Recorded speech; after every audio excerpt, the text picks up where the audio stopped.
En principal, Monsieur le député de Laurier-Dorion. Merci, Monsieur le Président. En pleine crise du logement, déjà en détresse, dont beaucoup d'aînés poirotent dans les limbes du système téléphonique du tribunal administratif du logement létal. Votre appel est important. Merci de nous rappeler plus tard. Encore une fois, c'est inacceptable, Monsieur le Président. L'an dernier, le tribunal a reçu 91 000 demandes d'information, alors que l'année précédente, c'était 70 000 demandes d'information.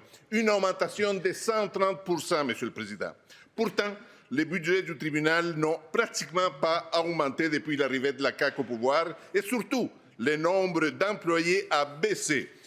Ce que les chiffres démontrent, Monsieur le Président, 243 employés en 2019 et seulement 215 en ce moment. Lors de la mise à jour économique, la ministre de l'Habitation va-t-elle enfin nous annoncer des sommes supplémentaires pour le fonctionnement du TAL? Madame la ministre responsable de l'Habitation. Merci, Monsieur le Président. Alors, je remercie le député de Laurier-Dorion de souligner effectivement les enjeux ou les défis auxquels fait face le tribunal administratif du logement compte tenu des demandes imposantes qui ont été introduites au cours de la dernière année.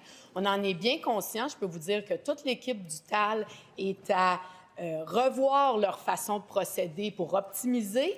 Et effectivement, il y a un enjeu de ressources et c'est un élément qu'on a discuté avec eux, puis on regarde les possibilités aussi, parce qu'il faut répondre aux citoyens convenablement. Et le contexte actuel de crise du logement, justement, fait en sorte qu'il y a énormément de demandes. Il va falloir aussi se questionner sur comment on fait pour qu'il y en ait moins de demandes, parce qu'il y a peut-être des choses qui peuvent être réglées en amont aussi de se retrouver au TAL. Alors, on est là-dessus, Monsieur le Président, et je m'attends à ce que les choses évoluent.